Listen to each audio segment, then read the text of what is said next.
Happy Monday, 3-4 go. Welcome back to Art with Cha on the internet.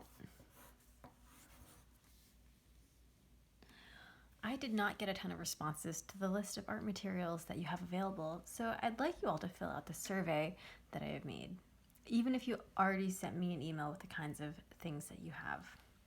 So if you haven't already clicked on that link and done that, please pause this video and do it now. Pause.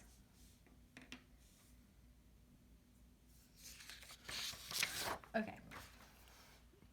Last week, we explored value, or how light or dark a color is, through our value landscapes. You guys made some really beautiful work. I was so thrilled to see everything that got sent to me, so please keep sending me images of your work. This week, we're going to continue playing with value, but in a little bit more of an abstract way.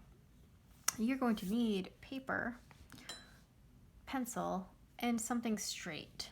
So if you have a ruler, that would be great, but you can also just use the edge of a book or anything straight that you might not mind getting a little bit of pencil on. You can also use something to add color. So you could use crayon, you can use colored pencil, you could use paint.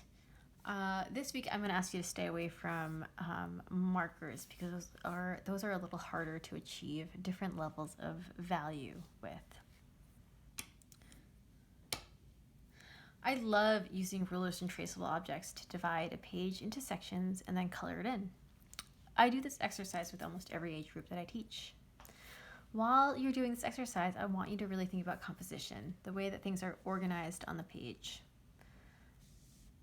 We're going to use our straight edge to divide our page into different sections, like so.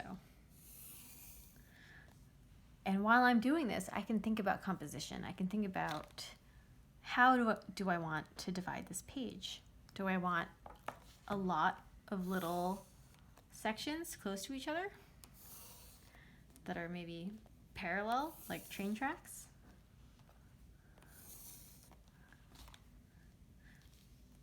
Do I maybe want to add some diagonals into the mix? What does that do to my composition? What kinds of shapes does that create?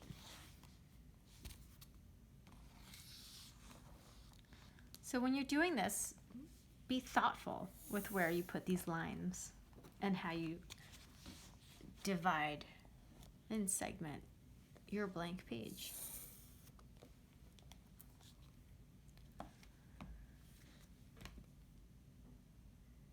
You can also think about adding some curved lines by using circular objects to trace.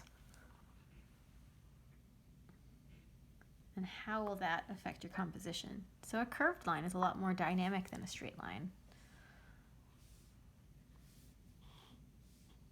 And again, you could do this totally randomly and get some really interesting results, but you could also think about it and really consider where you're putting these curved lines and how that affects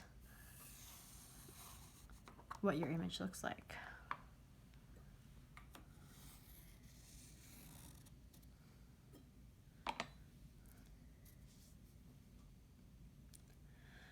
Once you have used your straight edge and possibly round-edged traceable objects to divide your page into different sections, you're going to color it in. Now, since this is a value exercise, we're going to color it in with different values of the same color. You can use just pencil. So you could have really dark pencil here, light pencil there. You can leave some parts of the page blank. You can also use color, but this is a monochromatic value exercise, so we're just going to use one color. So if you're using pencil, you got to stick with just that pencil. If you're using green crayon, you can only use this green crayon. If you're using red paint, you can use red paint. You also can use white and black to lighten and darken that paint color. So you're going to go section by section, and you're going to start to think, which of these sections do I want to be my darkest values? A dark value or a really light value will stand out if you have a lot of other values on the page. So I might choose to have this circle be kind of opposites. Like maybe I want one side of this circle to be the darkest yellowy green that I can achieve with this crayon.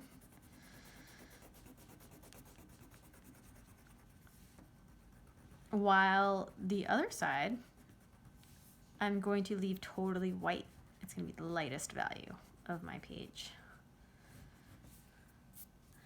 But to make this white section stand out, I might need to make a different choice for the background. So I could make it be the same as this. It could be a kind of medium tone. So maybe I just do kind of a very light layer. But we're gonna make some choices about this entire composition and fill in all the different small sections that you made in a way that you find to be visually interesting.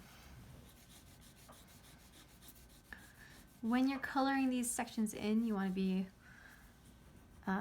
careful to, I don't always think that coloring in the lines is what you need to do, but for this particular exercise, try keeping the sections of your page distinct, and that will add to the contrast of the different areas of value that you have achieved.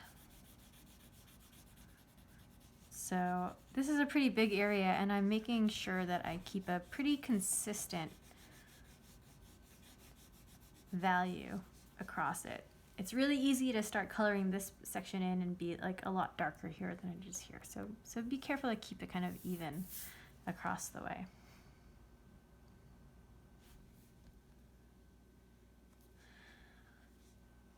I would like you to fill your entire page with different values, and just like last week, please send me pictures of your final piece. I'm very excited to see what happens with this a little bit more abstract piece, and I hope you have a lovely week. Thanks. Bye.